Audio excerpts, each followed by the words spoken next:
En este caso, por ejemplo, hoy vamos a profundizar en cultura de la paz, o sea, cómo crear un ambiente y un clima agradable en nuestra interacción cotidiana. Miren, colegas, les invito, por ejemplo, a escribir ahí en el chat qué entienden por cultura de la paz, qué es eso que ustedes creen que en el contexto en el que nos desempeñamos, o sea, pregúntense si en el contexto que cada uno de ustedes se desempeña, ustedes perciben que hay cultura de la paz, que hay un ambiente y un clima agradable, o por el contrario es lo cotidiano, el bullying, el matoneo, el acoso, y de pronto es una situación que no la han resuelto, pero hay que preguntarse eso todos los días. Y si es un problema que tenemos, entonces, pues, ¿qué vamos a hacer al respecto para solucionarlo? Porque recuerden que la calidad de la educación que ofrecemos, el aprendizaje que nuestros niños adquieren, se debe justamente al ambiente y clima agradable que seamos capaces de consolidar. Les habla Pablo Romero Ibáñez y les ayudo pues a asegurar el aprendizaje de todos sus estudiantes a través de la didáctica. Y el tema de hoy, ya notaron, es cómo incentivar la cultura de la paz desde la didáctica. Recuerden participar en el numeral Nadie se queda atrás. Esto ahí pueden escribir sus opiniones, plantear sus preguntas. Bueno, casualmente ayer en la charla de cómo diseñar una herramienta didáctica, esa charla fue a las 4 de la tarde ayer, observé que algunos querían que yo les diera un ejemplo en matemática, un ejemplo en español, un ejemplo en educación física, un ejemplo en informática. A ver, si de cada charla que doy me dedico a darle ejemplo en todas las asignaturas, pues no nos alcanzaría el tiempo. Recuerden que este ciclo de charlas de esta semana y de la próxima semana es corto, es solo de 30 minuticos. No nos alcanzaría para nada el tiempo y se nos darían las 10 de la noche. Lo otro es que lo que les estoy dando es de fácil aplicación al área de cada uno de ustedes. Y entonces por eso vieron que les di un ejemplo que es aplicable a matemáticas, ciencias sociales, educación física. Nosotros los profesionales de la educación necesitamos adquirir algo que se llama competencia intertextual, es decir, es la capacidad que tiene el ser humano de escuchar algo y trasladarlo, llevarlo al área de estudio en el que uno se desenvuelve. ¿Listo? Eso es importante que tomemos el hábito de hacerlo. Vea, en una ocasión hay una herramienta que la leí en una revista que se llama Paideia, una revista chilena. Es una herramienta que se llama el Mandala y la leí en el área de física. Yo no soy físico, yo tengo licenciatura en teología, filosofía, artes plásticas. Pues me manejo en 3 áreas, pero no sé de matemática, de física, no es mi fuerte. Pero ¿qué hice? La comprendí y la adapté, la trasladé a aplicar la filosofía, a aplicarla a educación artística. Eso se llama competencia intertextual, colegas.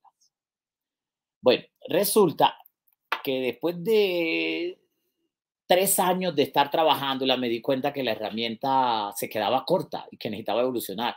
Y de ahí del mandala nace una valiosa herramienta que se llama círculo metacognitivo, que es mucho más completa para hacer análisis. Entonces, fíjense cómo es el proceso. Primero, estudio una herramienta, la comprendo, aunque no esté en mi área, la traslado a mi área. Y luego, ¿qué hago? La hago evolucionar y posiblemente surge una nueva herramienta. Eso fue lo que expliqué ayer a las 4 y di los pasos y di los elementos, los componentes para desarrollar, construir nuestras propias herramientas didácticas. Recuerden que todo no está hecho en este mundo, hay mucho por hacer todavía. Bien, colegas, otra pregunta que no es de ayer, sino de semanas anteriores, es que ustedes mismos me han pedido que les dé charla de cómo resolver a nivel didáctico poblaciones grandes de estudiantes. Eso es lo que hice. Pero alguien por ahí me preguntaba que, bueno, que si no estaremos normalizando eso de que haya poblaciones altas.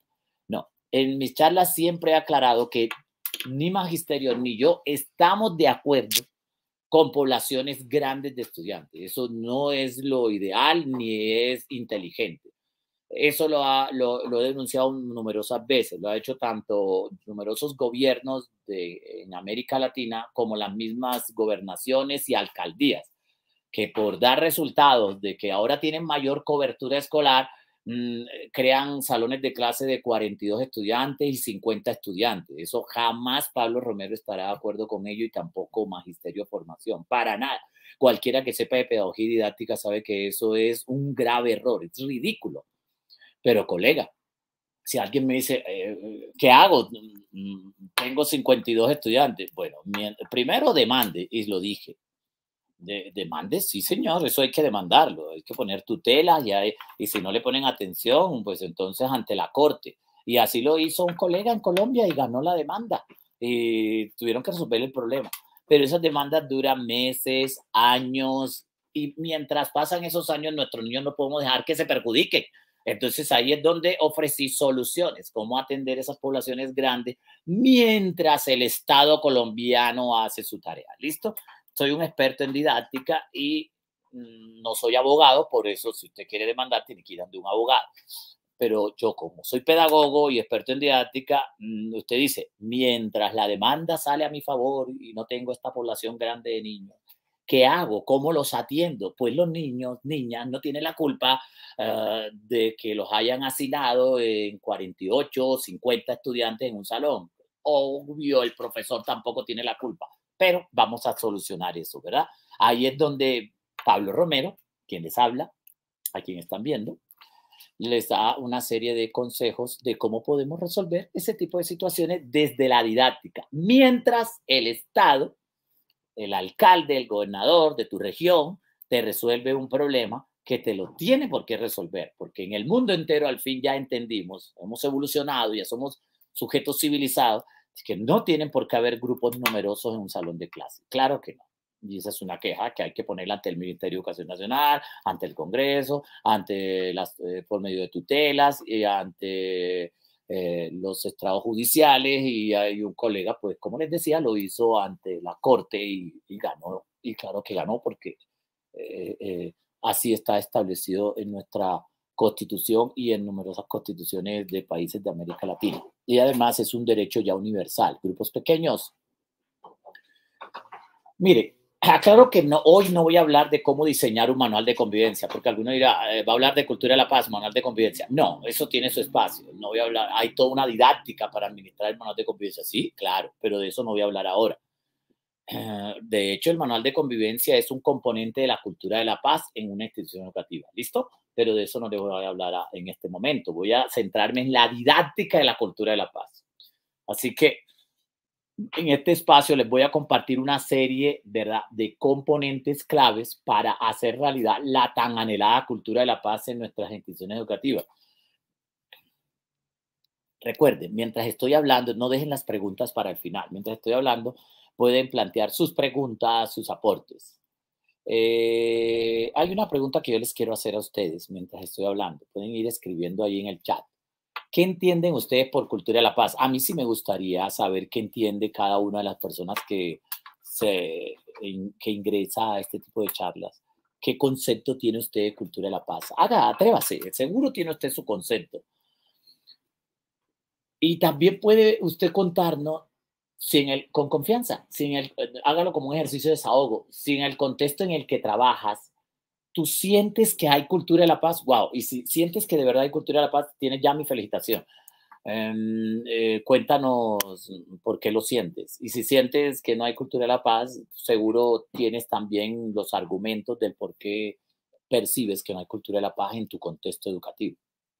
Desde Medita, método metacognitivo didáctico, todos aprenden, hemos podido demostrar que para acceder a la cultura de la paz es necesario aplicar métodos con la convicción de unos principios, como lo son el principio de la inclusión, la interculturalidad, la interacción desde la comprensión de la diversidad ideológica.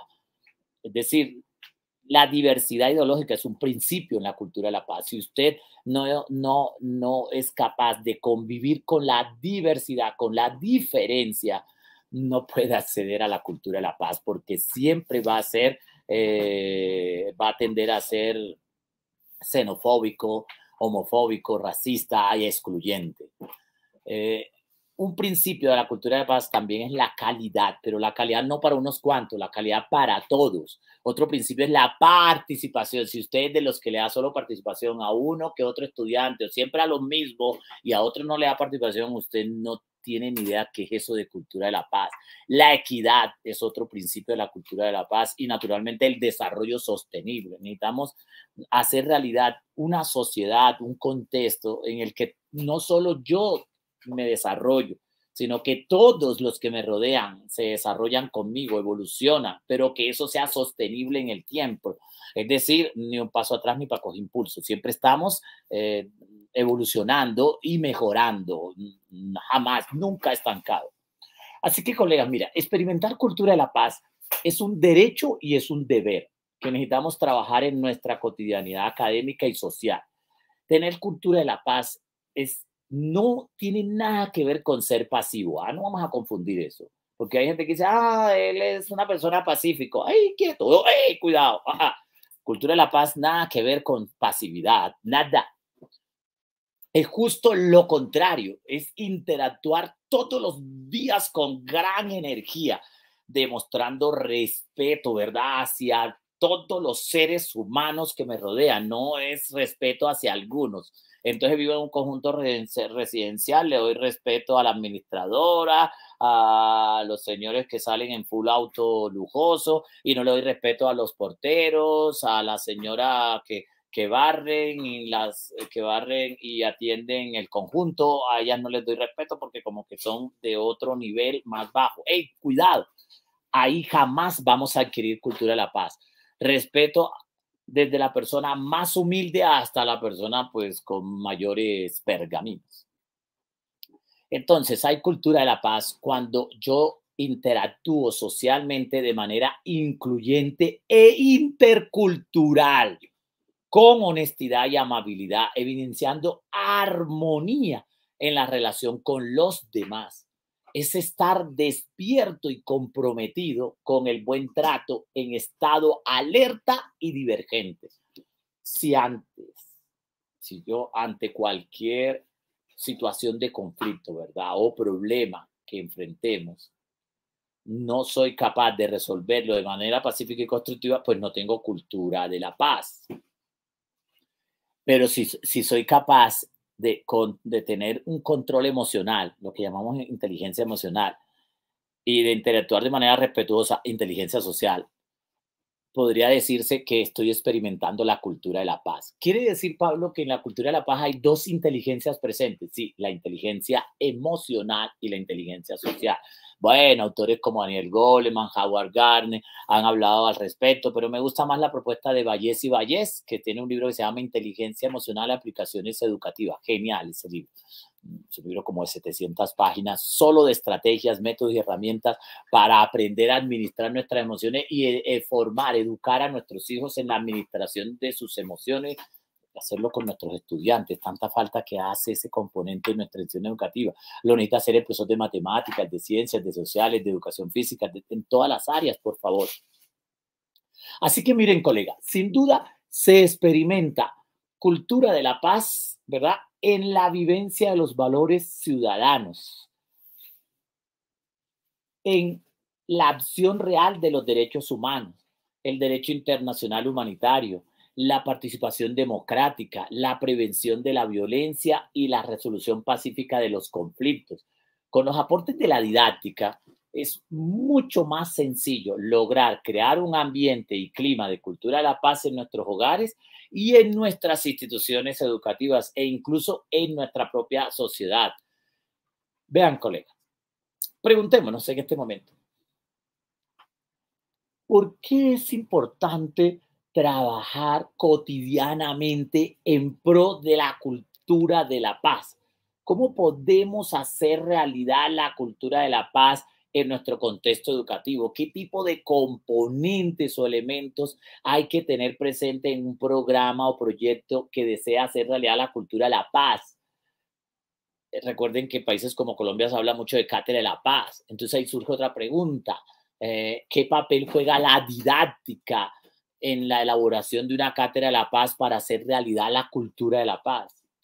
Vean, colegas, lo cierto es que es importante trabajar en la cultura de la paz porque evidencia nuestra evolución humana, nuestro compromiso con la interacción social, con nuestro compromiso con el ser amable, el ser respetuoso, el aprender a comprender y a interactuar de manera amable con la diferencia, con la diversidad, a realmente demostrar que tengo una participación intercultural.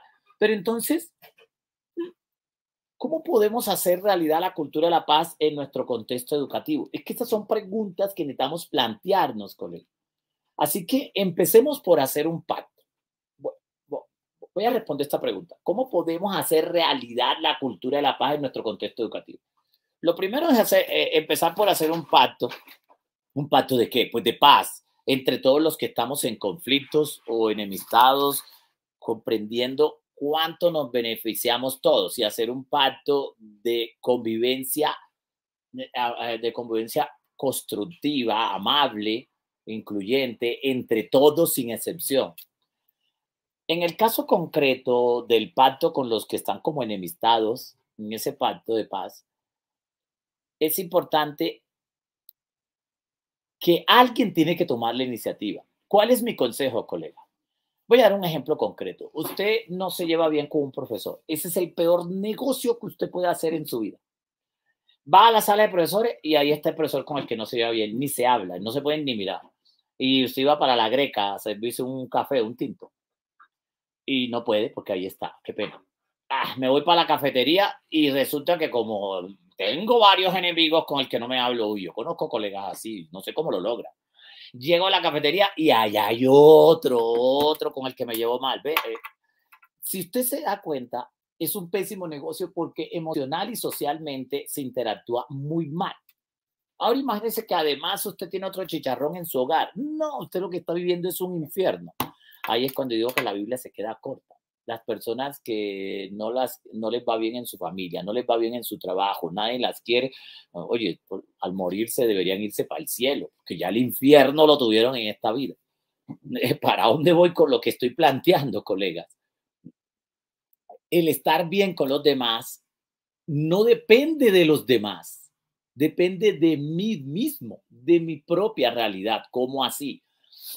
Pues que, colega, yo sé que hay personas que fastidian y usted no buscó la pelea ni nada, pero métase en la cabeza.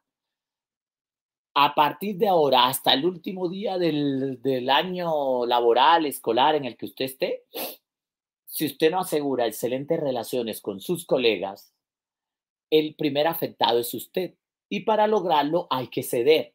Les doy una muy buena noticia. El que decide ceder, aunque sienta que no tiene la culpa de la discusión, de la pelea, del malentendido, nada. El que cede siempre es una persona evolucionada. No, que yo no me voy a humillar. Eso no es humillarse, colega. Eso es mostrar tu evolución humana. Evolución no es orgullo. Evolución es convivencia. Entonces me acerco a esa persona, le invito pues una aromática, bueno, de pronto todavía sigue muy enojada, entonces no le lleve la aromática caliente, no vaya a ser que le tire esa vaina caliente en la cara. Llévele una aromática agradable, tibia, siéntese con él, tómense un café y pídale disculpas, qué embarrada, ¿te acuerdas lo de ayer? No, no, no, eso no debió pasar. Y déjele claro que usted desea tener excelentes relaciones con esa persona y que de ahora en adelante si hay algo con lo que no esté de acuerdo, algo que no esté bien, pues se lo haga saber y lo resolvemos dialogando como personas civilizadas. Se lo juro, colega, ese momento no es fácil, es difícil, siempre es muy difícil para el que cede, pero ¿sabe qué puede pasar? Una vez lo hice y el otro dijo, bueno, está bien, acepto tus disculpas, Pablo.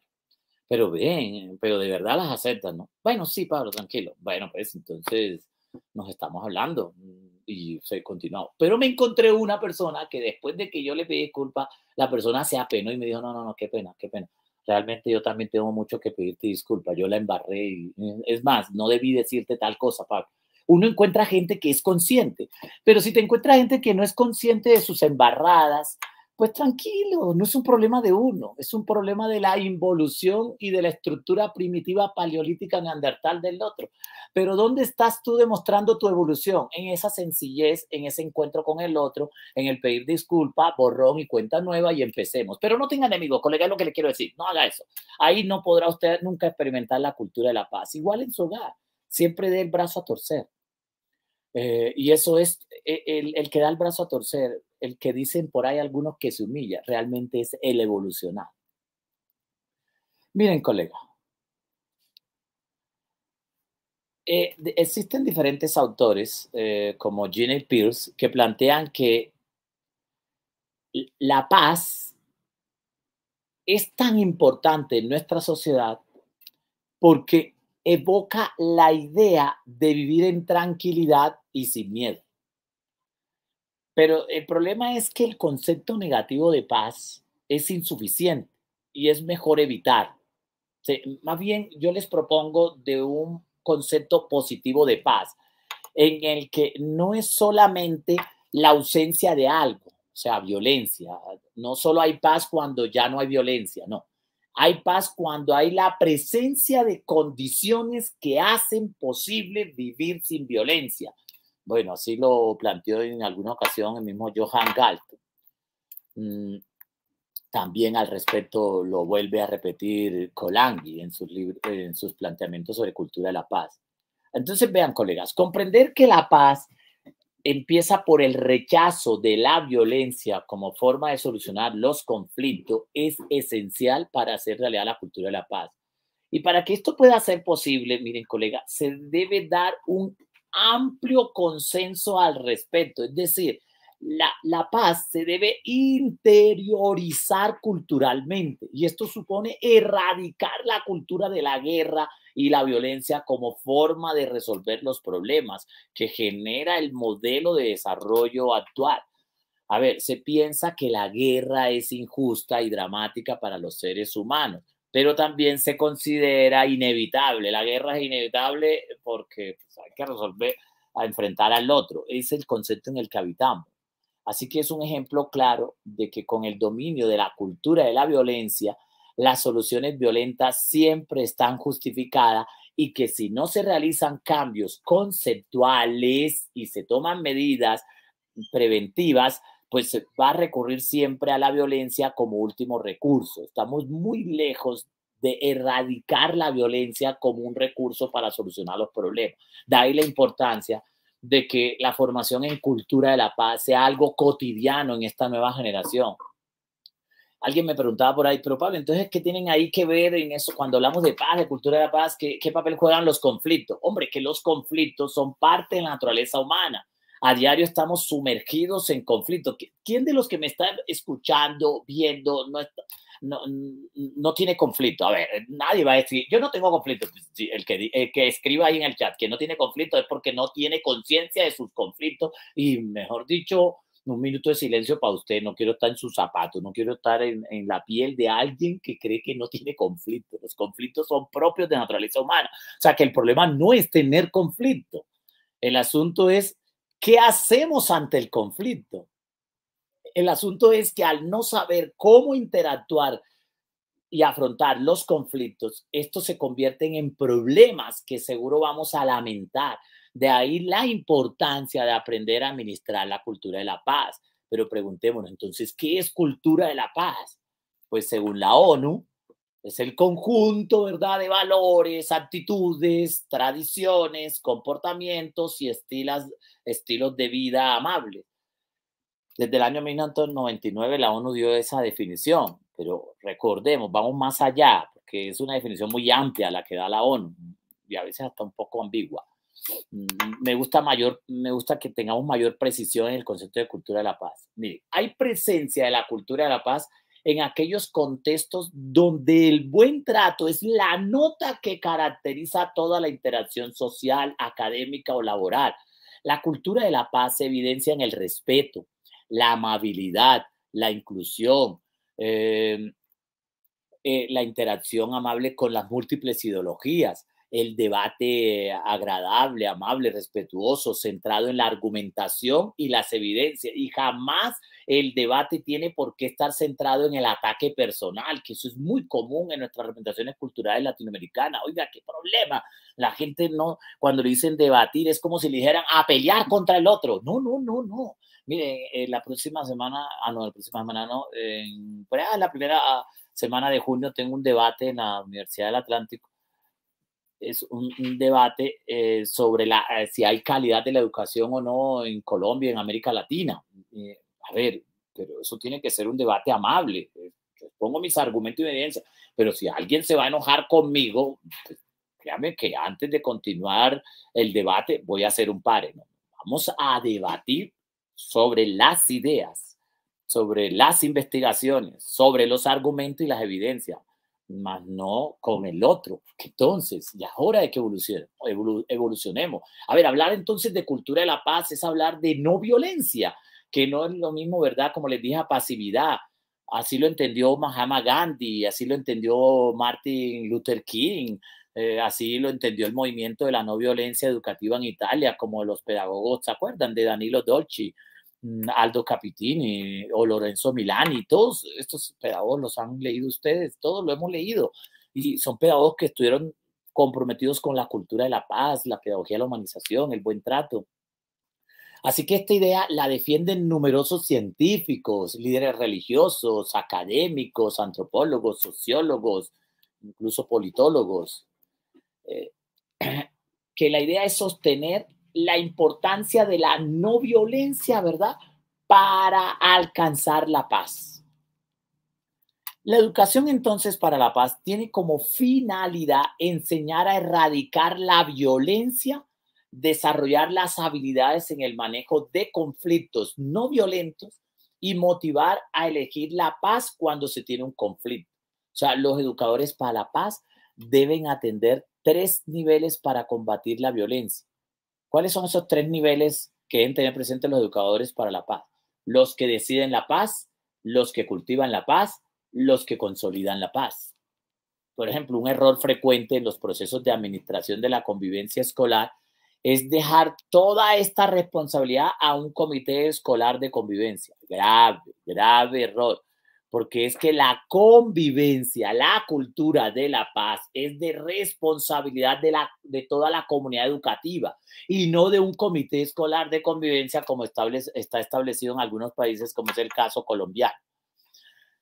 Miren, la cultura de la paz se logra con dolientes concretos, es decir, con responsabilidades específicas. Por ejemplo, si en verdad deseamos fortalecer la cultura de la paz, además del comité escolar de convivencia, es importante que se conforme y se activen 3 equipos que hacen realidad el cumplimiento de la ruta de atención escolar de convivencia.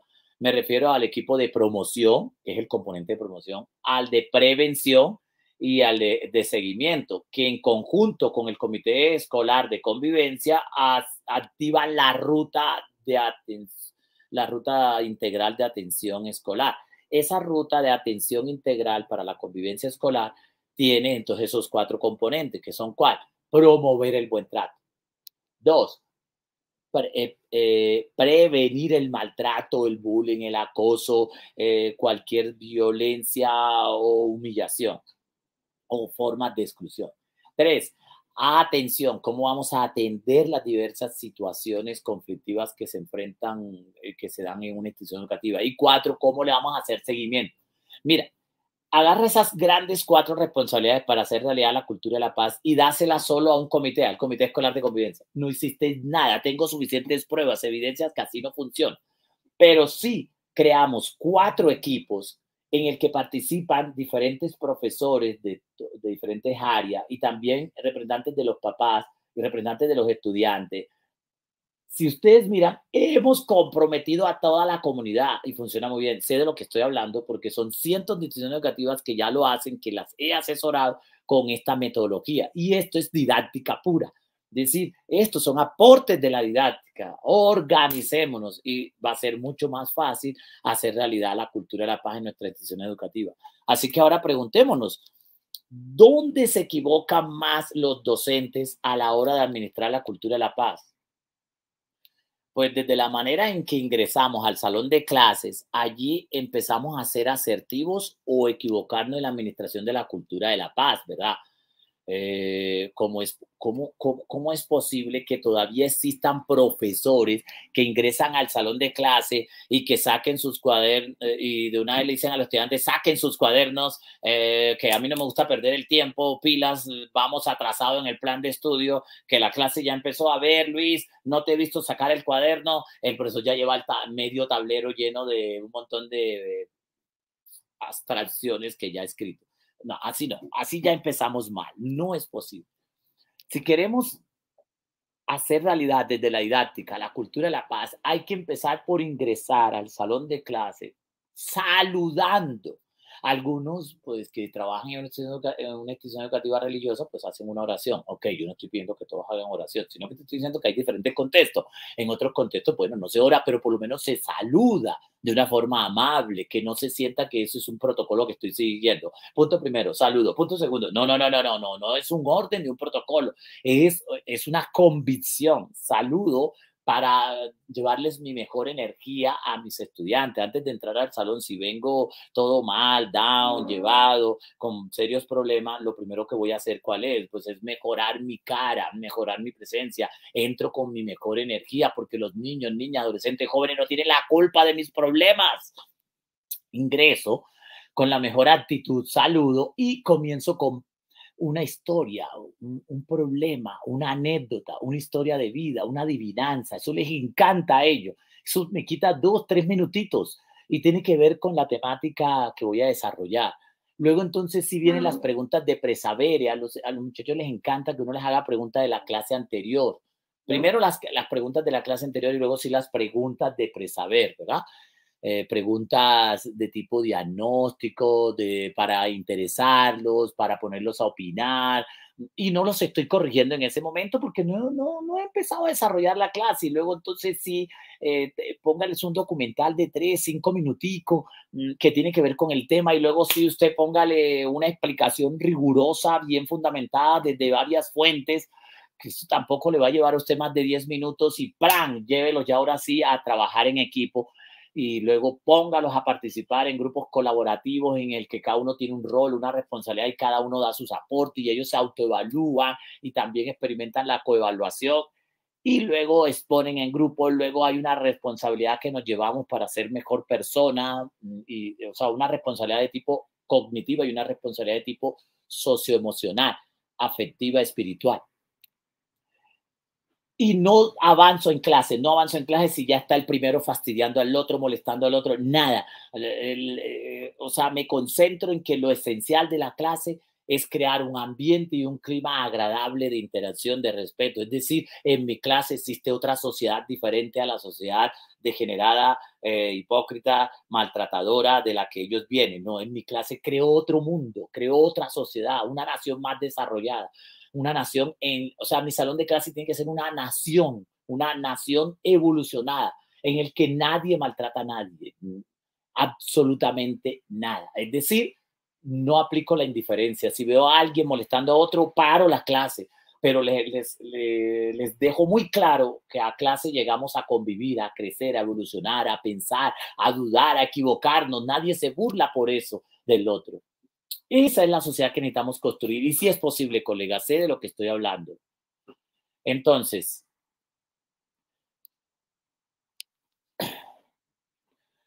lo que estoy diciendo es que al ingresar a clase, y con esto termino, hace rato tengo claro que lo esencial es el buen trato, es asegurar un ambiente y clima seguro de amabilidad, de verdadera inclusión. Es decir, es lograr crear una sociedad civilizada para que nuestros estudiantes la repliquen en sus hogares y en la cotidianidad social. Así que para finalizar, no olvidemos que convivencia es la interacción pacífica, respetuosa y armónica entre las personas, con los bienes y con el ambiente en el marco del ordenamiento jurídico. Fíjate, me encanta esta definición que les acabo de dar. No solamente es aprender a convivir con las personas, es aprender a convivir con los objetos, con las cosas, con los bienes, con los recursos, aplicar una ética del cuidado